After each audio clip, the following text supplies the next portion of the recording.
The Age of Crises of my book, Rethinking Islam The West, has a precise beginning. August the 6th, 1945. It was on this day that the American pilot Paul Warfield Tibbets, commander of the B-29 Superfortress Enola Gay, dropped an atomic bomb on the Japanese city of Hiroshima. This blast, equivalent to the power of 15,000 tons of TNT, reduced 4 square miles of the city to ruins and immediately killed 80,000 people. With this cataclysmic event, humanity had crossed a threshold and entered a new age. For the first time, we were capable of destroying ourselves and all life on Earth. But such visions of the apocalypse were far from the mind of the young Albert Einstein, who in 1905 was enjoying what he called his annus mirabilis, his miracle year. He was just 26, and he had formulated the groundbreaking equation E equals mc squared. How could he know then what his insight into the structure of matter would lead to 40 years later? He was devastated. Forever after, his name has been associated with the atom bomb. The irony is that all his life Albert Einstein had been a man of peace, but through his fertile mind he became the victim of the deadly phenomenon of unintended consequences. And you could say that the Age of Crises is the result of the accumulation of unintended consequences, some of which took centuries to be manifested. For example, it was in 1712 that Thomas Newcomen from Devon, an ironmonger by trade and a Baptist lay preacher by calling, invented the atmospheric steam engine. The engine was used to pump the water out of the tin mines and revolutionized the mining industry. But the steam engine required fuel. The burning of the fossil fuels had begun. First coal and then oil were extracted from beneath the earth. How could Thomas Newcomen have imagined that his invention would be responsible for heating up the air we breathe, endangering our very existence? Bernhard Heine was a German physician, bone specialist and inventor. In 1830, after long years of research and development, he invented a bone saw, which he called an osteotome, and which revolutionized surgical treatment.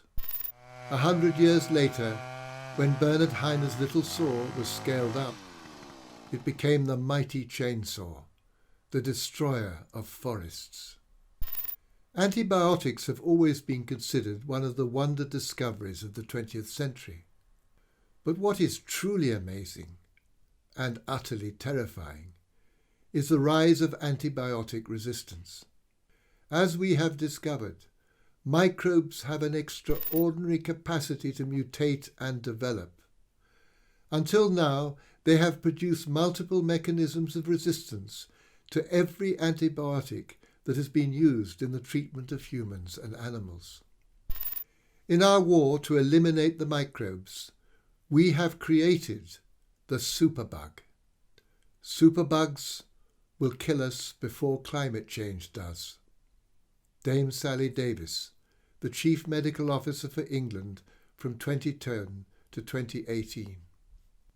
In 1907, Leo Hendrik Baekeland, a Belgian-born American chemist, was engaged in an experiment when he accidentally produced bakelite, an inexpensive, non-flammable and versatile plastic, which marked the beginning of the modern plastics industry.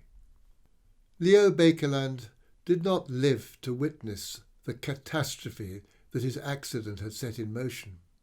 He had created a material that was practically impossible to destroy. It is now clogging up seas, rivers, and landfill sites, as well as contributing to global warming when incinerated. Microplastics have taken up residence in the food we eat, the air we breathe, and the water we drink.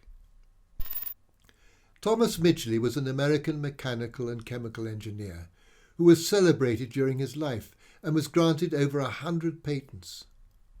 During the 1920s, he produced his two most famous inventions: the introduction of lead in petrol and CFCs in refrigerators. For 80 years, lead was pumped out of vehicles all over the world, poisoning people and the environment, until its devastating impact became generally recognized and it was banned.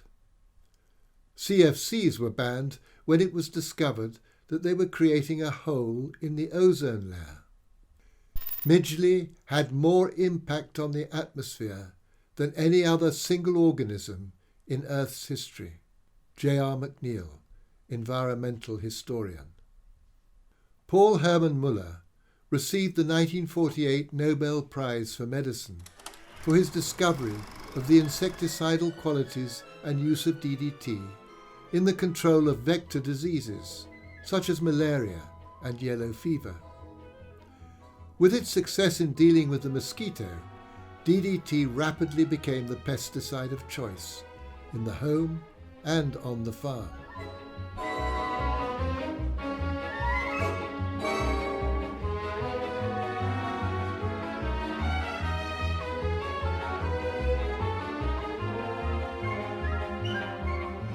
Rachel Carson was an American marine biologist, best-selling author, and conservationist. Her book Silent Spring, published in 1962, led to the banning of DDT and the establishment of the U.S. Environmental Protection Agency.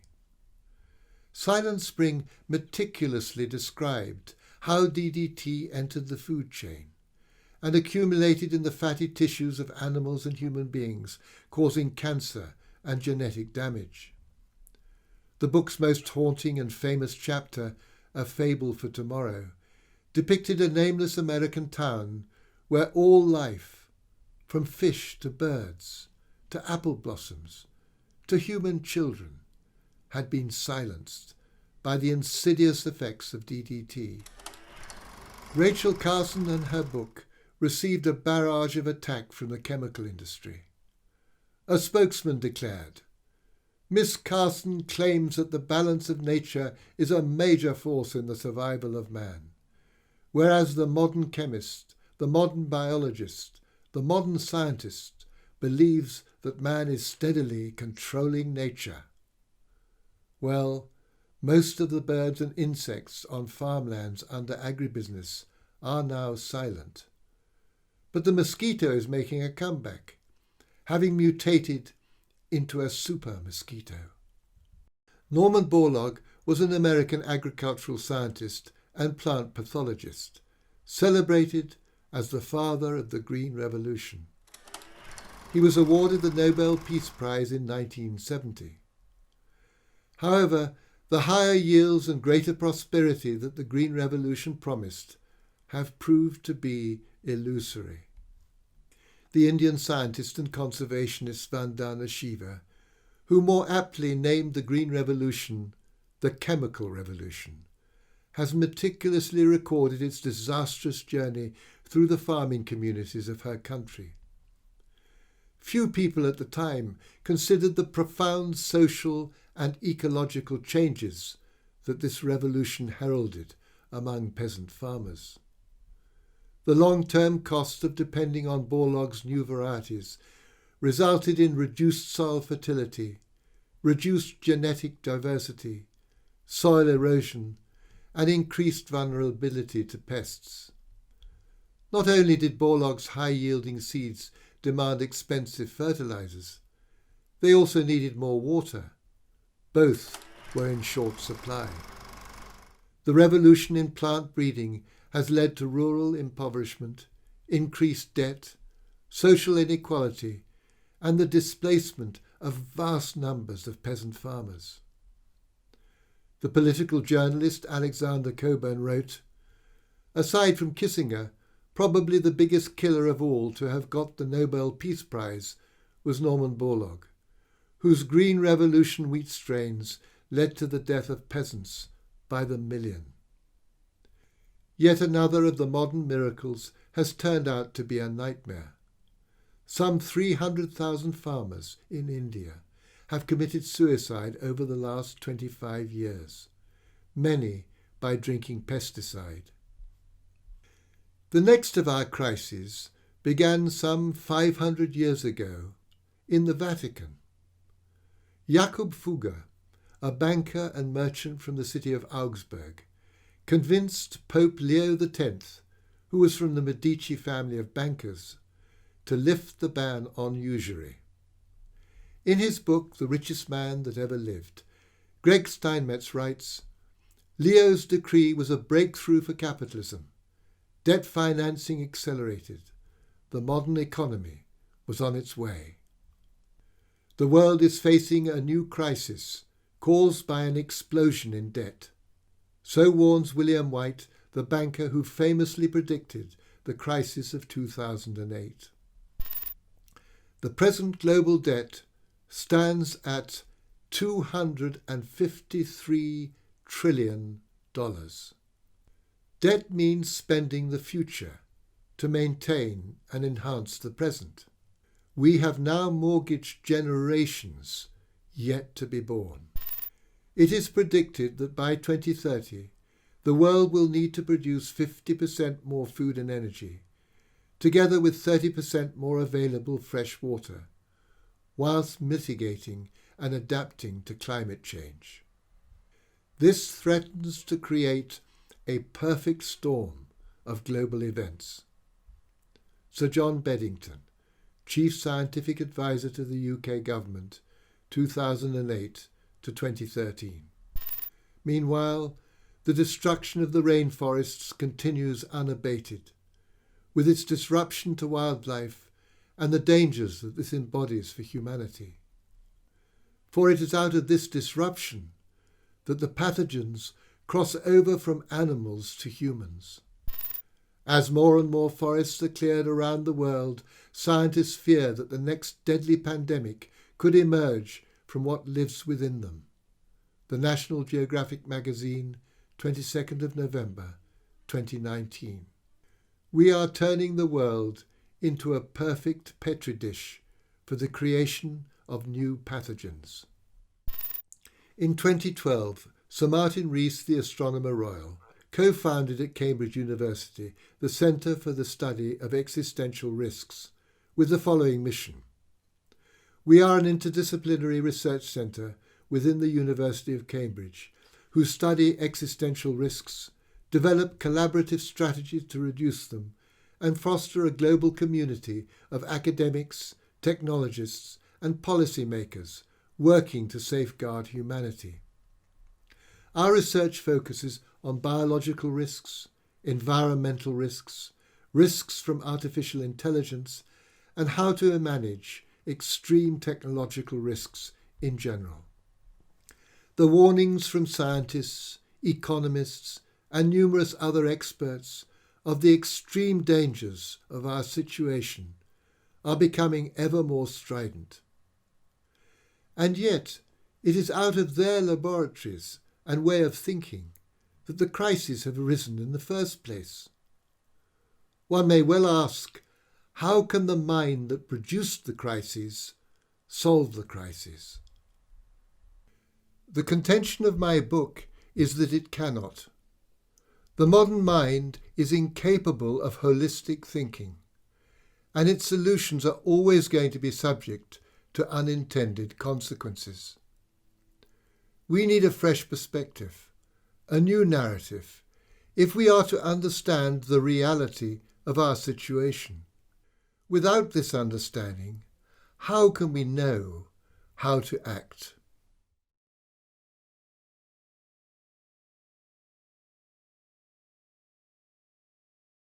The proposition that I have put forward in my book is that our age of crisis is the direct consequence of the narrative of progress, with its focus on scientific innovation, technological development, and economic growth. We are surrounded and enmeshed in this narrative, which has woven all of history into its story. We need to free ourselves from the shackles of this idea and find a new narrative that makes more sense of our past and the escalating crises that are now engulfing us. We need a criterion to replace progress. And I believe this to be the criterion of balance. Few would argue with the proposition that we are out of balance with the natural world, and that this disequilibrium is now reaching critical stage. Balance is manifested in many ways in cultures and civilizations, and when things are out of balance, sooner or later they fall apart. In pre-modern worlds, a fundamental principle of existence was the balance between the heavenly, human, and earthly dimensions. The principle of balance was at the heart of both Confucian China and Islam, and explains the stability and longevity of their civilizations. In this comparative study of Islam and the West, I shall draw on the Islamic articulation of the concept of balance, represented by the Arabic term Mizan, which can be translated as balance, justice, measure, or harmony. It is a term which contains a spiritual dimension that our secular understanding of balance does not convey. The primacy of Mizan in Islam is enunciated in the 55th surah of the Quran, Ar-Rahman, the All-Merciful. أعوذ بالله من الشيطان الرجيم بسم الله الرحمن الرحيم الرحمن علم القرآن خلق الإنسان علمه البيان الشمس والقمر بحسبان والنجم والشجر يسجدان والسماء رفعها ووضع الميزان ألا تطغوا في الميزان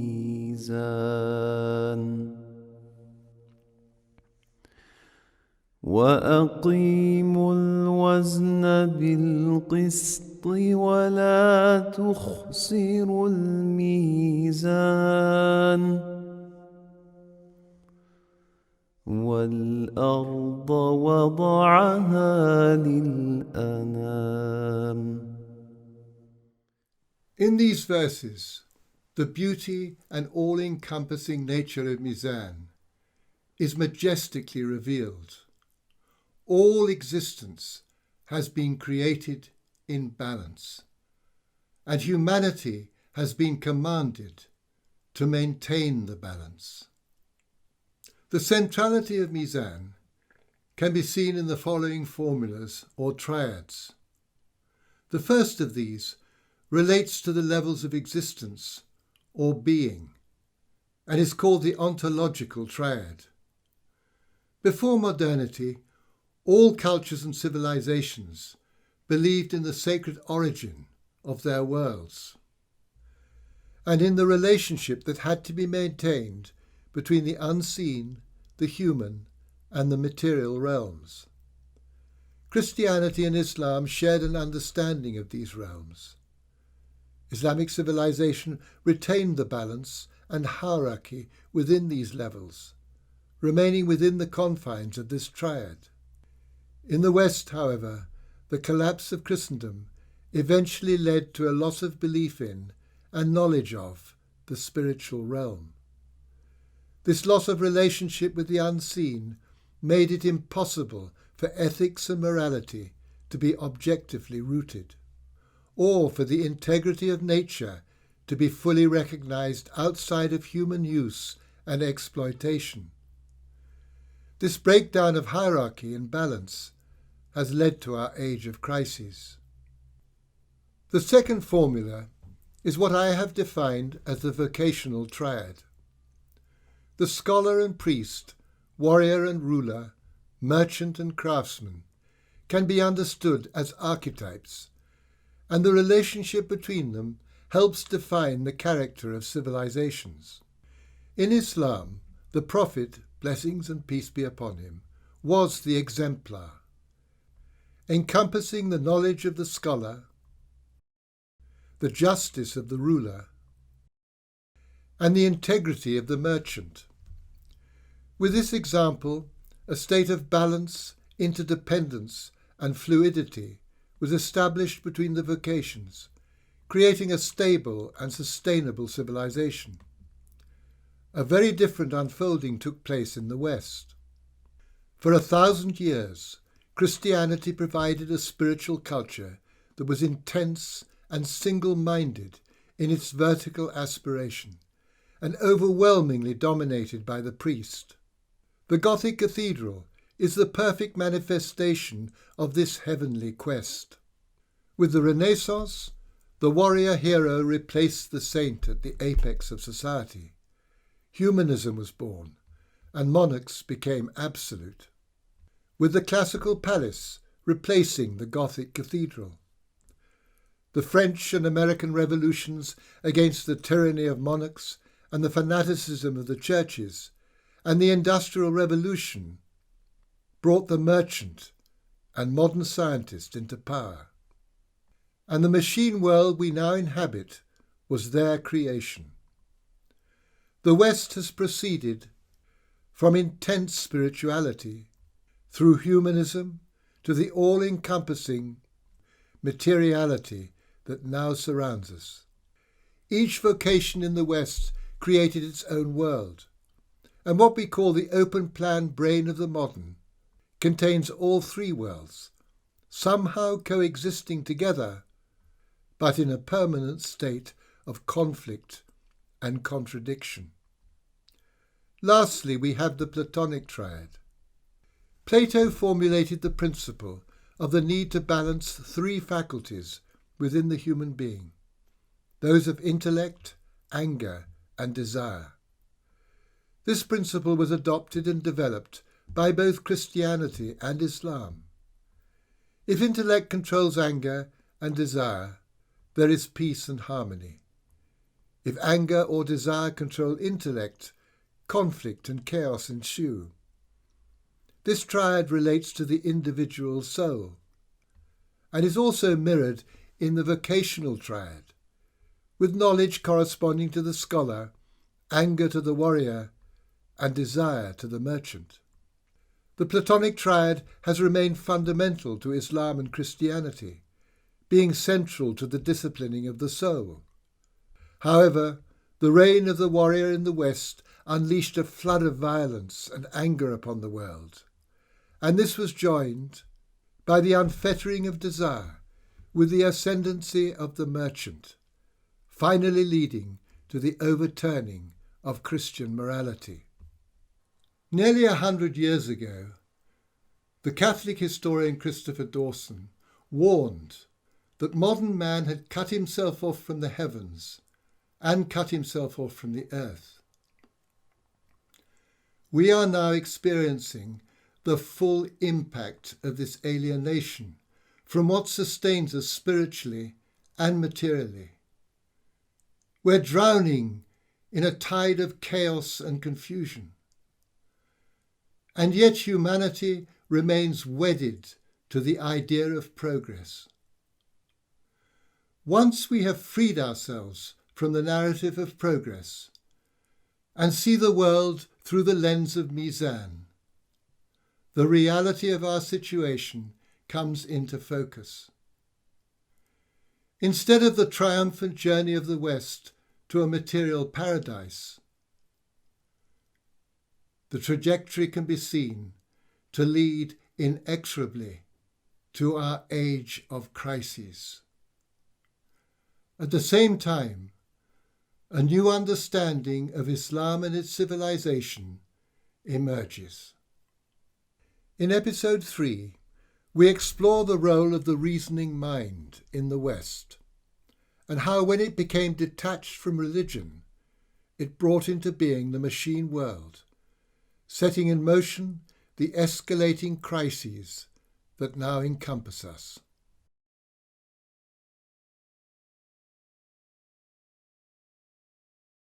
This fresco in the Basilica of Santa Maria Novella in Florence, entitled The Triumph of St. Thomas Aquinas, depicts the celebration of his grand synthesis. The Summa Theologica, which St. Thomas is presenting to us, is a magnificent creation, and became the philosophical and theological foundation for the Catholic claim for the universality and completeness of the Christian revelation. If we look carefully, we can see crouching at the feet of the saint 3 figures. These depict the heretics. In the centre, flanked by Nestorius and Arius, is the Muslim philosopher representing Islam, which was perceived by the Catholic Church to be a Christian heresy. However, it was the Muslim philosophers that had provided St. Thomas with the knowledge and the tools to construct his remarkable edifice, and the same knowledge and tools would enable his detractors to dismantle his grand synthesis. But what was this grand synthesis? It was the resolution of the tension between faith and reason. Aquinas compared faith and reason to 2 books, the Book of Revelation and the Book of Nature. Both books were written by God, and consequently they had to be compatible.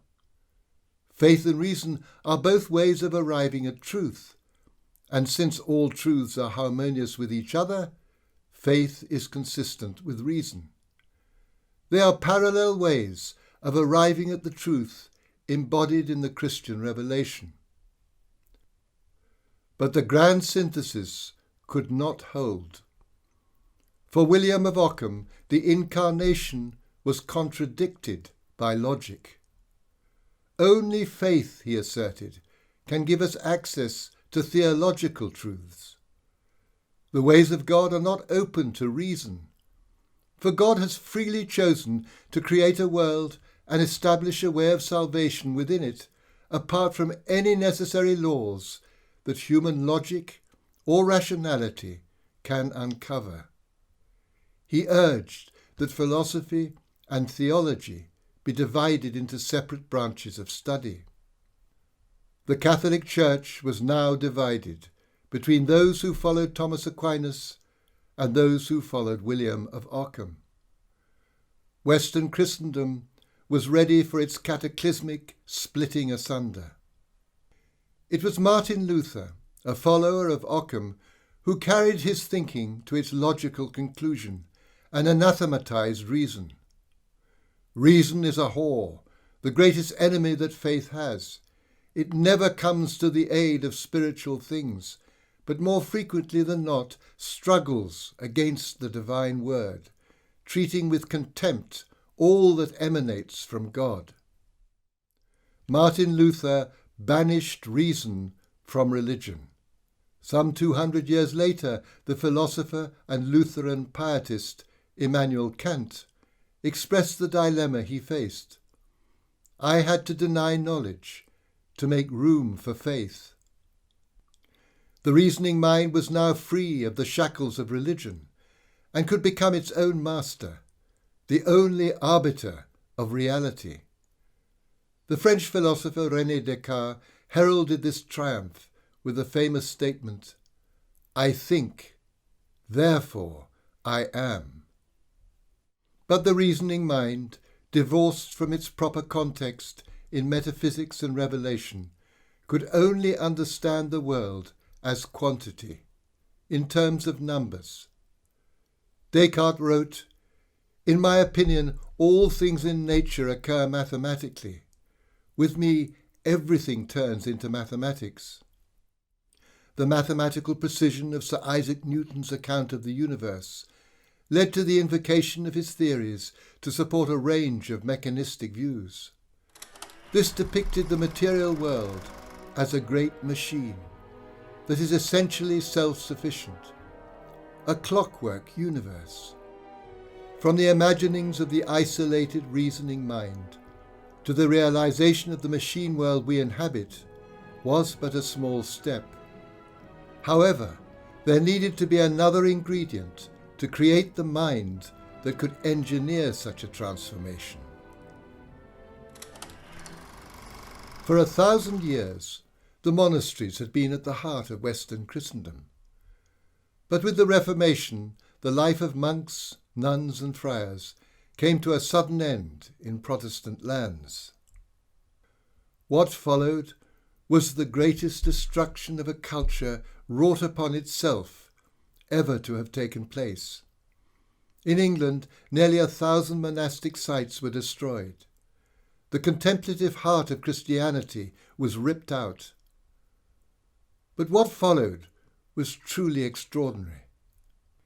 Having made a ruin of our own living world, we dug up a civilization that had been dead and buried for 1,000 years and idealized it. We gathered up the broken sculptures, friezes, inscriptions, and columns, and placed them in temples, which we called museums. There we could preserve and study the artifacts that constituted our new culture. Instead of belonging to a world which formed us from inside, we became the detached observers of a dead world that could only be brought back to life through our imaginations. This change in perspective occurred dramatically in the realm of art. Christian art surrounded the worshipper, who was the recipient of the stories and teachings it conveyed. With the introduction of perspective, the isolated work of art was born, and the human being became the detached observer, no longer belonging to a holistic culture. Man had become the measure of all things, usurping God's sovereignty. The detached modern mind, saturated in hubris, that could only see the world in terms of quantity, was born. Sir Francis Bacon chillingly expressed this new mind. "My only earthly wish is to stretch the deplorably narrow limits of man's dominion over the universe to their promised bounds. Nature will be bound into service, hounded in her wanderings, and put on the rack and tortured for her secrets." The rape of nature had begun. The world would now begin to experience the chthonic principle, that the deeper you go into matter, the greater the forces that are released. With the extraction of the fossil fuels from the earth, the Industrial Revolution erupted. The splitting of the atom ushered in our Age of Crises, and at CERN, with the Large Hadron Collider, the delving ever deeper into matter continues. The devastating results of our uncharted journey into matter are all around us. At Cambridge University, half the scientists, such as those belonging to the British Antarctic Survey, are dealing with the unintended consequences of previous scientific breakthroughs, whilst the other half, such as the Nanoscience Centre, are busily producing the next generation of unintended consequences, which, if you follow the chthonic principle, are likely to be even more devastating. The fruitless quest to understand and control existence through its material manifestation continues unabated. Shortly before his death, Stephen Hawking was asked, "In physics, there are these two huge theories, Einstein's theory of relativity and quantum mechanics. The Holy Grail for some time has been, how can we draw these two together? It's what people refer to as the theory of everything. Do you think we will ever achieve that?" Stephen Hawking answered, "I think we will eventually discover a unified theory, though it may take longer than the 20 years I predicted 45 years ago." The scientists' search for this Holy Grail cannot be realized and must end in failure. The completeness they are seeking in the material world is not there, because the material world belongs to a greater reality. The whole can contain the part, but the part cannot contain the whole. But what is profoundly significant, and is central to my book, is the desire for oneness, wholeness, and completeness that resides in the human mind. It failed to achieve satisfaction in Christianity, and the modern scientists are engaged in a never-ending quest. In episode 4, we will explore what happened in Islam.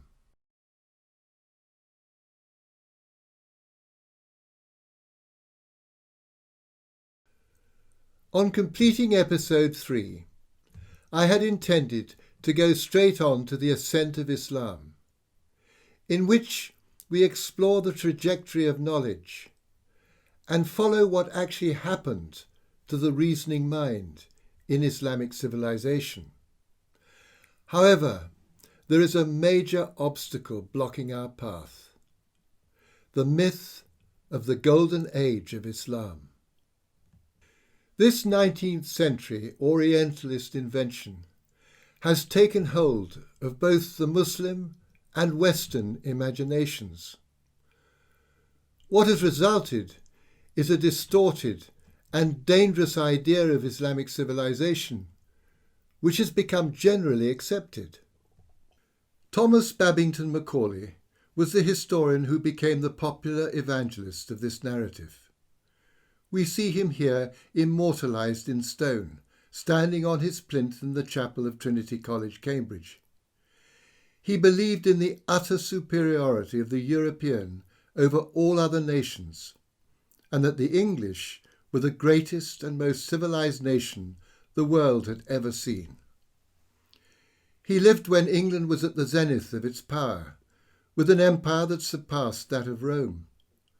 It was the centre of commerce and the workshop of the world, having plundered Bengal of her wealth and destroyed her renowned cotton manufacture in the creation of the Industrial Revolution. Macaulay embodied the absolute belief in the Enlightenment idea of the ever upward march of human progress. This narrative divided history into 3 periods: ancient, medieval, and modern. The seminal events in this narrative were the fall of the Roman Empire and the Renaissance, with the rebirth of civilization. This rebirth set in motion a series of religious, scientific, political, industrial, and social revolutions, leading to the constantly changing world we now inhabit. The 1,000 years of Christendom were relegated to a dark age of ignorance and superstition. It was into this narrative that Islam was introduced. The story went that Islamic civilization during Europe's dark ages kept alight the knowledge of the ancients and enjoyed a golden age. President Obama, in his Cairo speech of June 4, 2009, perfectly enunciated the golden age of Islam thesis. As a student of history, I also know civilization's debt to Islam. It was Islam at places like Al-Azhar University that carried the light of learning through so many centuries, paving the way for Europe's Renaissance and Enlightenment. Islam and its civilization were seen as tributaries feeding the river of Western civilization, a bit player in the narrative of progress. and yet the Cairo audience seemed happy and indeed honoured by this designation. But the story continues. Having received the torch, the West embarks on its dynamic arc of progress, and Islam and the Muslims enter centuries of stagnation and decline. President Truman, in his inaugural speech on January the 20th, 1949, divided the world between the developed and underdeveloped nations, which, with America's help, would become developing nations. The call now came for the Muslims to awaken from their long slumber and catch up with the West. With 9/11, the floodlights turned on Islam and the Muslims. The deadly sting in the tail of the Golden Age narrative was seized upon by those who went into the attack on Islam and everything it stood for.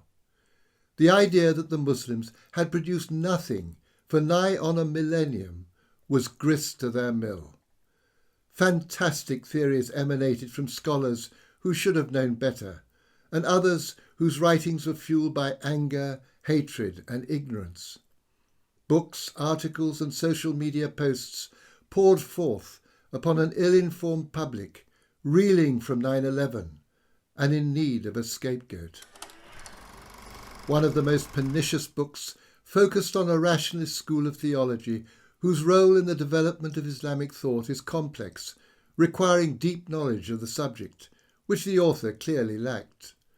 The promotional literature for the closing of the Muslim mind, subtitled How Intellectual Suicide Created the Modern Islamist Crisis, stated, "In this eye-opening new book, foreign policy expert Robert R. Riley uncovers the root of our contemporary crisis. A pivotal struggle waged within the Muslim world nearly a millennium ago. In a heated battle over the role of reason, the side of irrationality won. The deformed theology that resulted, Riley reveals, produced the spiritual pathology of Islamism and a deeply dysfunctional culture. This insidious idea was given further credence by the philosopher Sir Roger Scruton when he wrote, "If Riley is right, as he surely is, then the resentment that animates the Islamist terrorist is to be blamed not on our success, but rather on Muslim failure. The failure is the effect of an act of cultural and intellectual suicide which occurred 8 centuries ago." But why was this Golden Age narrative, which was such a distortion of what actually took place, and left Islam and the Muslims dangerously exposed to ridicule and attack, so warmly received by both Western and Muslim thinkers when it was introduced during the 19th century? I would argue that it was because of the overwhelming power that modern science enjoyed, and the unwavering belief that this was the natural development of humanity's shared progress. For the West, the Golden Age of Islam provided a past for modern science, a link through to the Greeks and Romans. But as we saw in episode 3, modern science had broken with the past. An example of how modernity cut itself off from everything that preceded it is clearly illustrated in modern architecture. Le Corbusier proposed knocking down a whole district of Paris and erecting his tower blocks, and he called his villas machines for living in. For reformist Muslims, the Golden Age of Islam was an attempt to claim the roots of modern science. But modern science has no roots and bears no relation to how science was understood within Islam. Mustafa Sabri was the last Sheikh al-Islam of the Ottoman Empire. He was educated in the traditional system and stood out as one of the few scholars who challenged the reformers in his writings. But his warnings were drowned out by the headlong rush to embrace the new world of knowledge that was being propagated in the West. He saw clearly that modern science had provided the power for the West to vanquish the Muslim world, but that the reformers had mistaken martial victory for intellectual victory. Sheikh Mustafa Sabri knew that the traditional Islamic system of knowledge fulfilled all the requirements necessary for humanity to flourish both in this world and the hereafter. In episode 5, The Ascent of Islam, we examine what actually took place in Islamic civilization and begin to uncover the glorious knowledge system that was eclipsed by the false promises of modernity.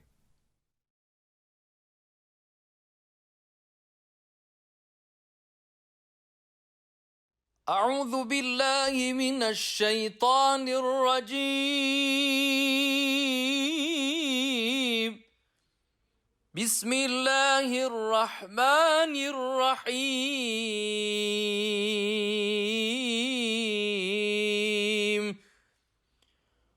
قل هو الله أحد الله الصمد لم يلد ولم يولد ولم يكن له كفوا أحد صدق الله العظيم.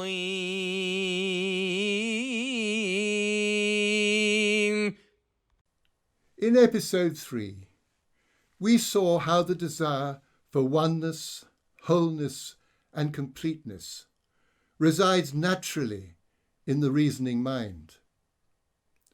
This desire for wholeness, which the reasoning mind seeks, is at the very heart of the revelation of the Holy Quran and is clearly enunciated in the surah that we have just heard recited. Ikhlas is the 112th surah of the Quran, and its English meaning can be translated as purity of faith. However, it is often referred to as the absoluteness, the unity, the oneness, the declaration of God's perfection. It was through the seal of the prophets that this perfection was manifested to humanity. The Prophet Muhammad, blessings and peace be upon him, was born in Mecca, a trading station on the route that connected the Indian Ocean and the Mediterranean Sea. Mecca was also the sacred centre for the Arab tribes who would come together in their annual pilgrimage to the Holy Kaaba. For 13 years, the new community of Muslims was under siege, enduring extreme hardship and persecution. In this hostile environment, sustained and encouraged by surahs that were revealed during this time, and the example and guidance of the Prophet, blessings and peace be upon him, the nascent community was taught patience and trust in God, and compassion for their persecutors.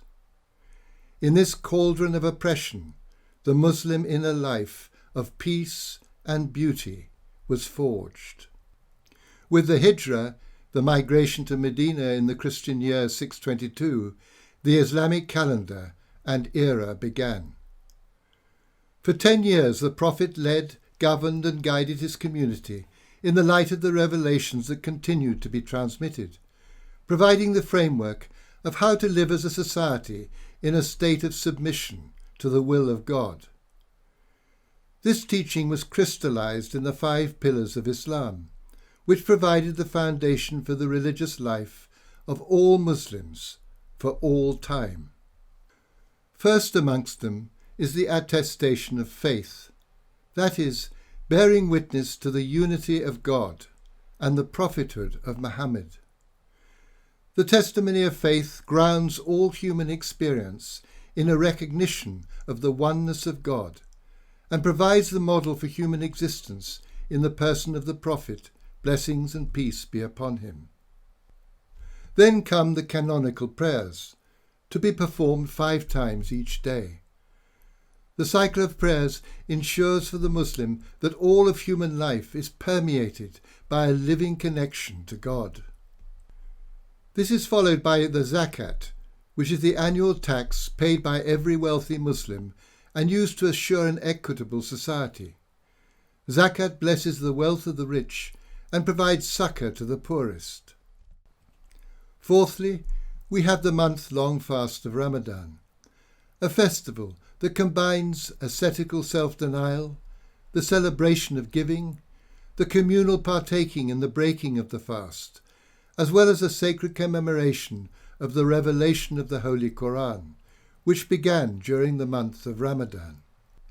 Finally, there is the Hajj, or pilgrimage to Mecca, incumbent upon a believer if he or she is able, which brings together Muslims from across the globe in a visible testimony of unity.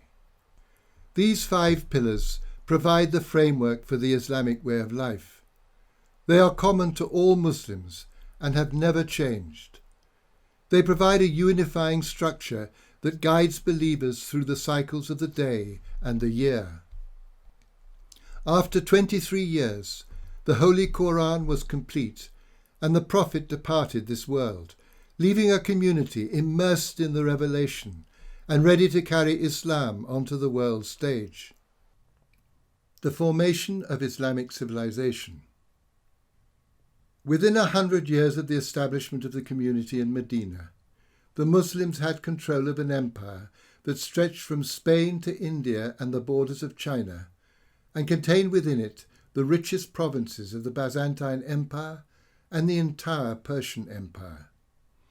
Exposed to a world of many ancient cultures and civilizations, a remarkable process of synthesis was set in motion. A great movement of translation from Syriac, Greek, Persian, Chinese and the Indian languages into Arabic took place, as Arabic became the universal language of scholarship. The West mistook this period, when the knowledge of the world was being sifted and sorted, for the golden age of Islam. It was, in fact, the formative stage, and what was remarkable was the universal civilization that would emerge. However, the Enlightenment thinkers in Europe saw only its achievements in the material sciences, which were indeed considerable. Geometry came from the Greeks, and the zero which made possible advances in the mathematical sciences came from India. This led to major developments which included the creation of algebra. The Greek system of medicine was adopted and improved, with many works being translated, resulting in the magisterial work in this field by the polymath philosopher Ibn Sina. Astronomy and astrology came from the Greeks and Persians, and its development is one of the great achievements in Islamic civilization, with a number of new stars being discovered and joining the records in the Arabic language. Remarkable work was done in the field of anatomy, especially in the case of optics. The knowledge regarding the land and the growing of crops saw major advances under the Muslims, as new cities required to be provisioned. This development is well recorded in the Filaha texts produced between the 9th and 13th centuries, which recorded the revolution in agriculture that took place. The Muslims also improved on the ancient world's knowledge of mechanical devices, especially those required for water management on the land. The administration and statecraft required to manage the complexity of empires was gleaned from Byzantium and Persia. This meant that there was minimum social disruption to the existing societies when the Muslims became the rulers. The Muslims, in this great process of sifting and sorting, received from the worlds they encountered only what was useful and could enhance the Islamic way of life. The material sciences did not take off on their own as they did in the West. Rather, every innovation was absorbed and integrated and became part of a whole that, once established, was maintained and renewed by each generation. As an example, the astrolabe came from the Greeks, was improved by the Muslims, and then remained the same for 1,000 years, performing the same task perfectly.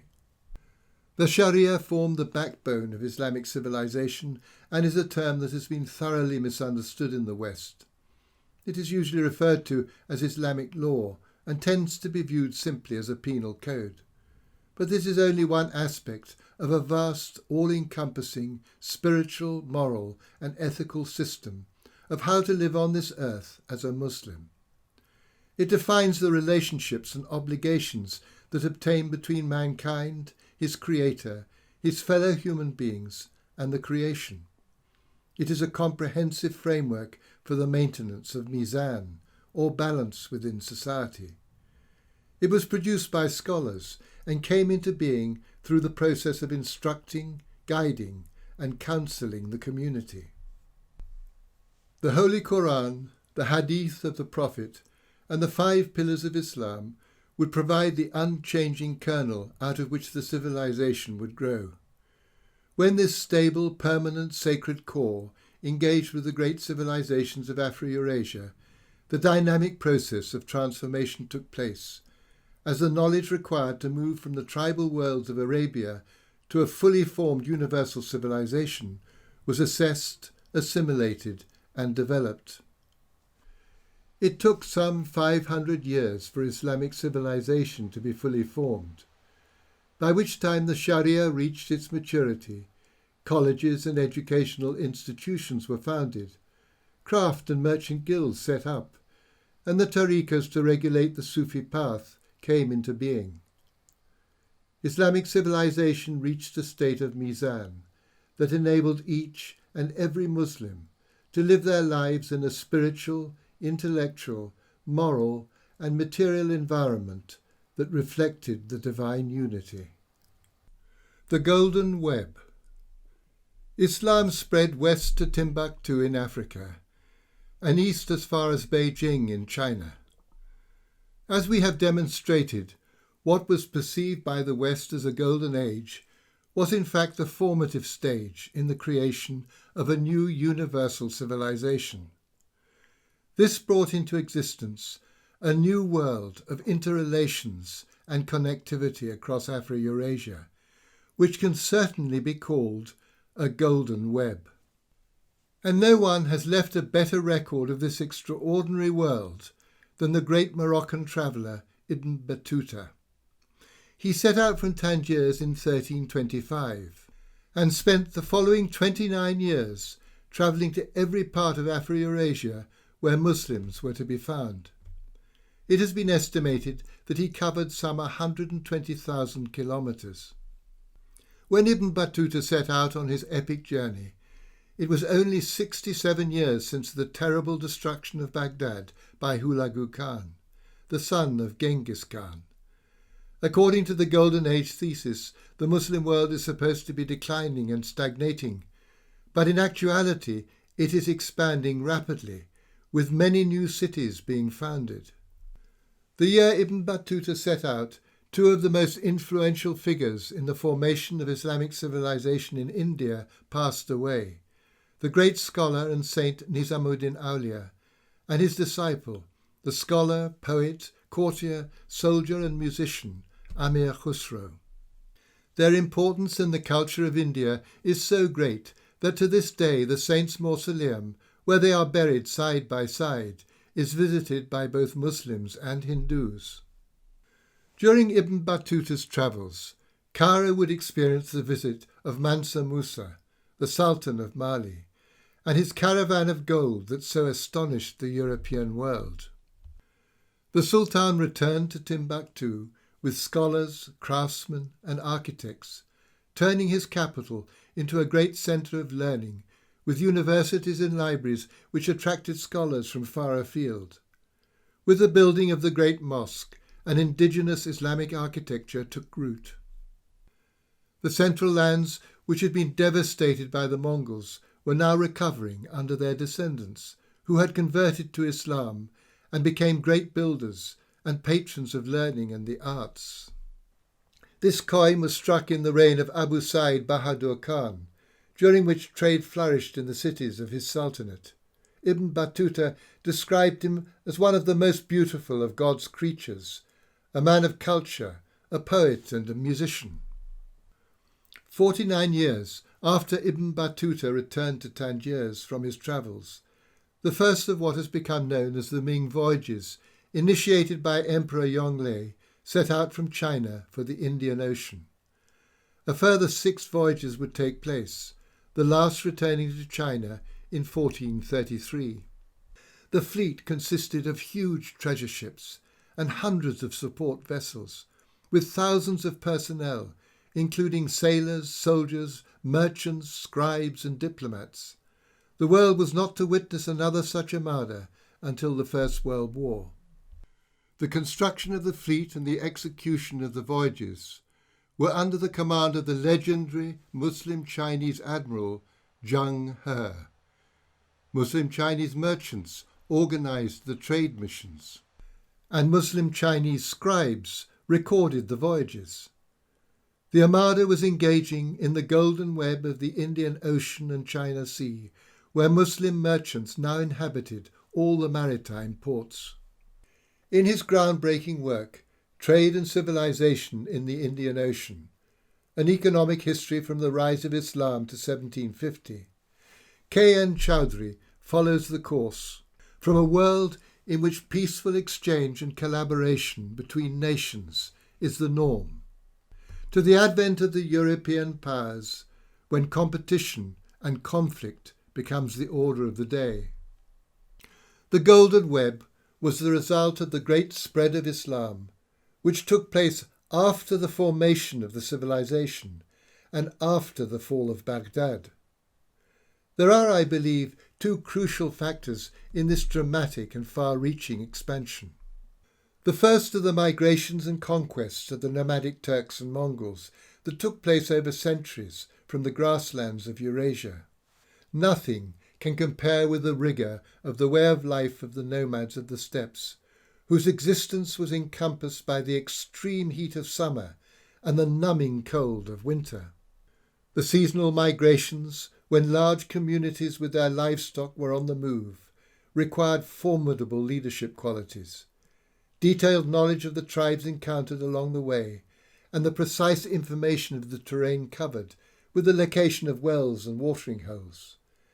Mistakes could be costly, even leading to the destruction of the tribe. In such an environment, great leaders were created and large confederacies formed.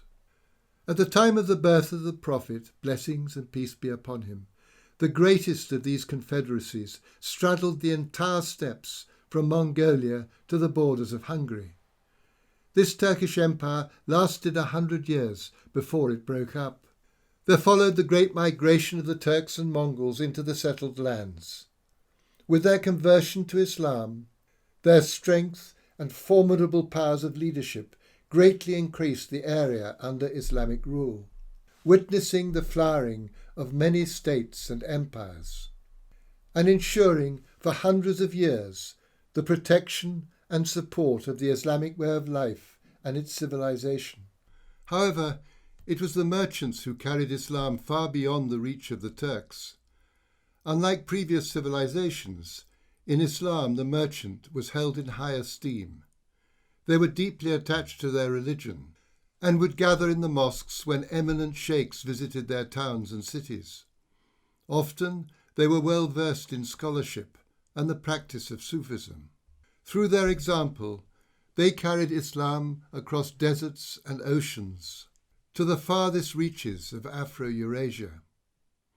Islam expanded through trade and was brought back to its centre through pilgrimage.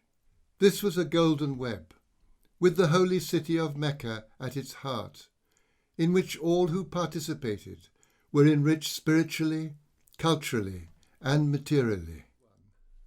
The Grand Synthesis. For Aquinas, the grand synthesis was the resolution of the tension between faith and reason.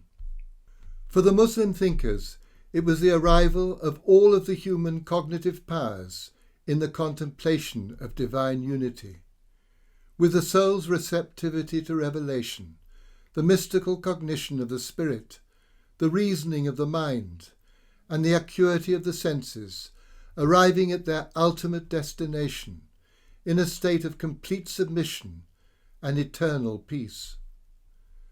The reality of revelation was so powerfully established in the hearts and minds of the Muslim through the Holy Quran, the Hadith of the Prophet, and the practice of the pillars of Islam, that it was recognized as a direct source of knowledge.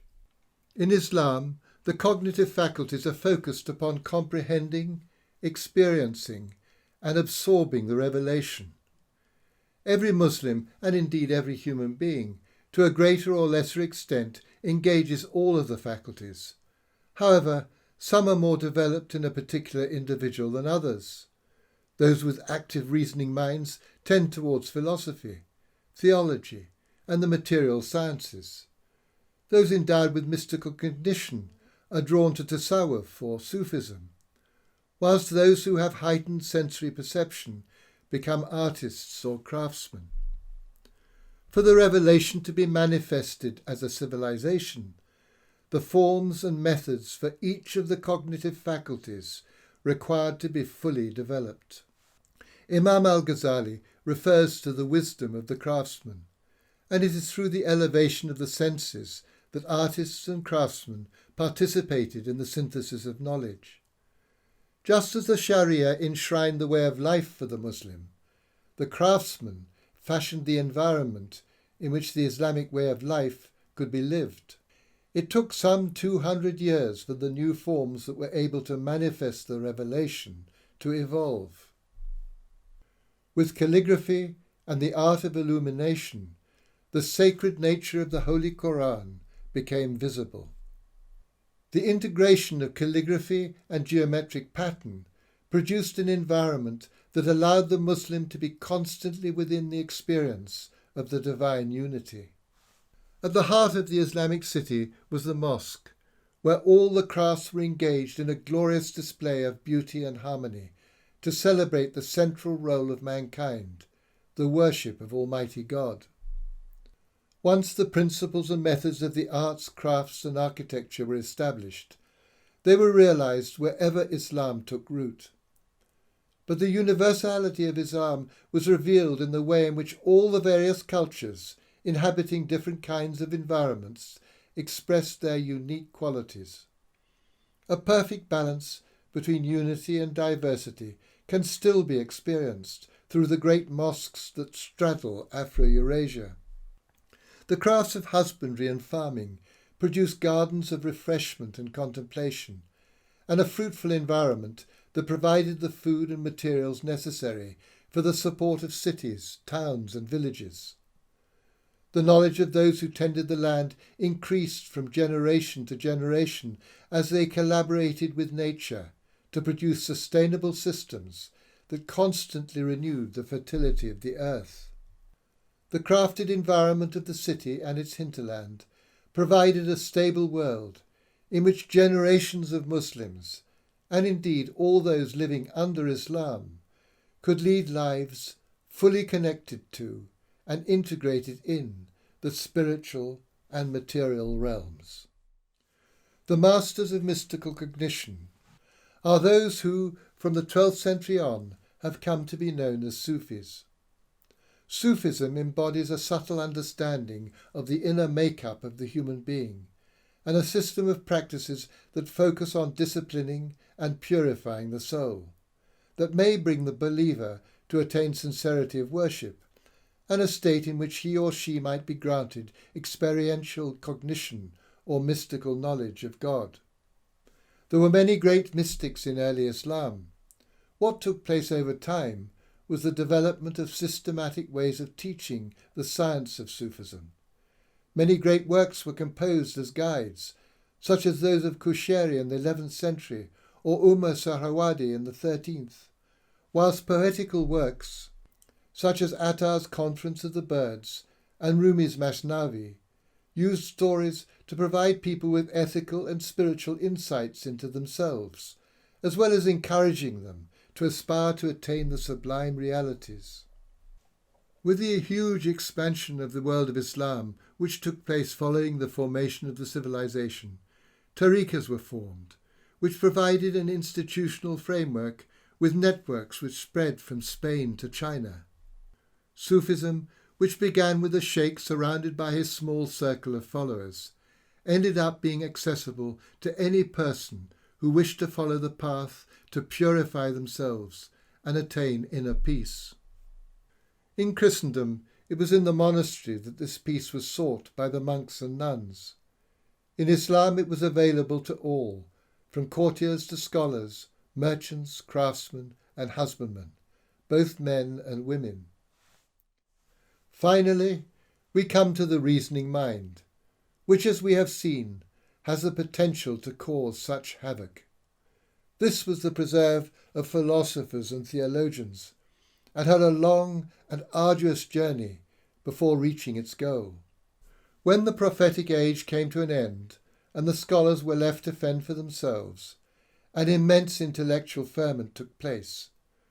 Restrictive positions were taken by the Mutazilites, who claimed for reason the ultimate authority, the Hashwiyah, who insisted on the literal interpretation of the text, and the Batinists, who sought only to understand the inner or symbolic meaning of the Quran. The Mariological principle that the whole can contain the part, but the part cannot contain the whole, was tested. However, the parts claiming the whole were absorbed into the mainstream or left on the periphery. Many great thinkers contributed along the way to the realization of the grand synthesis. Foundations were laid by Ibn Sina and Imam al-Ghazali. Ibn Sina transformed philosophy and developed a universal science of metaphysics that could encompass all of the sciences and simultaneously attain the heights necessary for an adequate intellectual treatment of revelation. Imam al-Ghazali's monumental work recognized the mystic path as reaching the highest knowledge of God attainable, within a framework that acknowledged the value and relationality of every field of human knowledge. This chart shows some of the scholars who contributed to the crystallization of the grand synthesis, first among whom were Fakhruddin al-Razi and Ibn Arabi, known forever as the greatest master. Al-Razi applied his epoch-making intellectual power to a synthesis of Avicennan general metaphysics and the revelatory principles of Kalam theology. He created a new, all-encompassing Kalam, in which all knowledge was shown to be part of a single truth. His work paved the way for the great summas of the 14th and 15th centuries. Ibn Arabi, for the first time, fully encompassed philosophy within his mystical vision, and thus contracted a sublime marriage between them. By the 15th century, a synthesis of Akbarian, Avicennan, and Razian thought was complete. Powerfully exemplified in the works of later thinkers like Mullah Fanari and Tashkopruzade in the Ottoman world, and Shah Waliullah and the Farangi Mahal school in the Mughal world. The hierarchy of knowledge had been established that took in the revealed sciences alongside all the branches of philosophy and mysticism. The reasoning mind had reached its goal. The cognitive powers were now one in their contemplation of the divine unity. This is beautifully expressed in the following passage.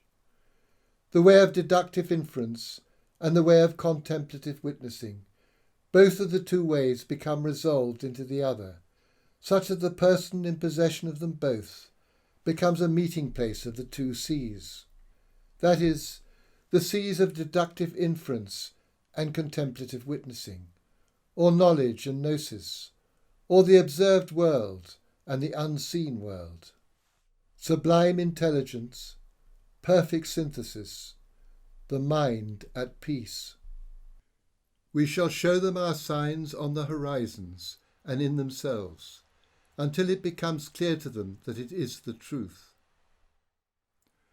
A nation justly balanced.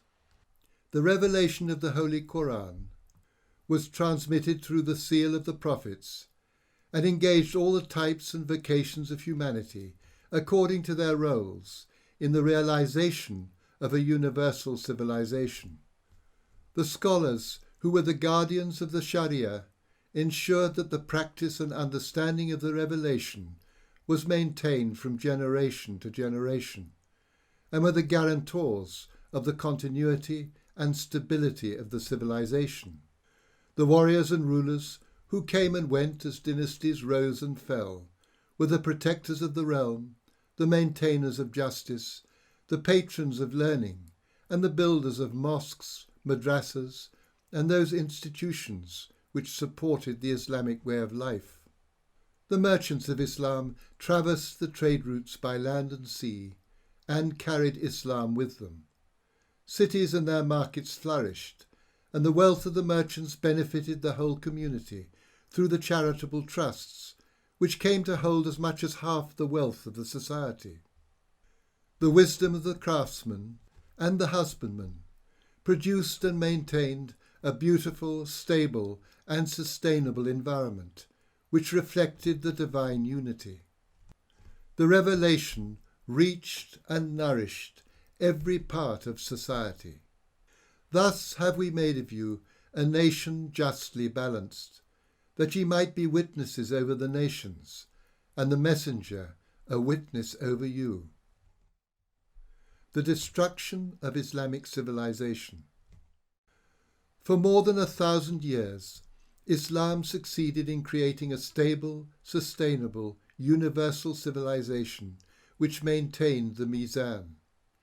Generations of Muslims cherished their holy book, loved their prophet, were happy in their religion, were at home in their culture, and found peace in their civilization.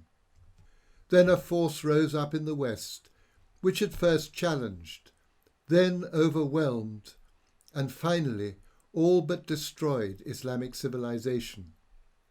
The trauma was so great, and the power of what has replaced their world so complete, that the Muslim memory of the past has been almost entirely erased.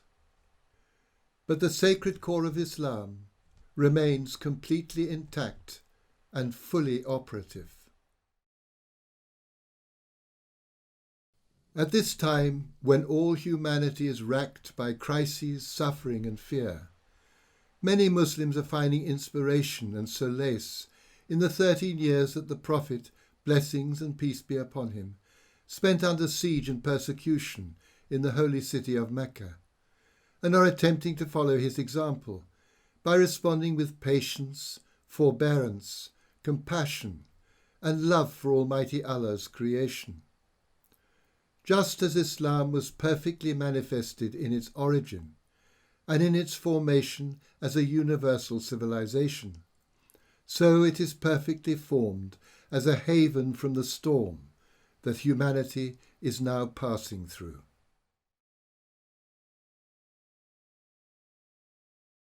This series, and indeed my book, could not have been completed without the collaboration and support of Hassan Spiker. His work following the trail of the great scholars of Islam is shedding light on the grand synthesis, which is transforming our understanding of Islamic civilization. Later this year, inshallah, his book on the subject, which is the result of more than a dozen years of research, will be published. I would also like to thank Imam Ali Tos and my son Ali Keeler for their beautiful recitations from the Holy Quran. Finally, I have been incredibly fortunate in being able to work with Colin Ramsey and Dragonlight Films in the production of this series. He has greatly enhanced what started out as a basic slideshow, which I was to present to live audiences on my book launch tour.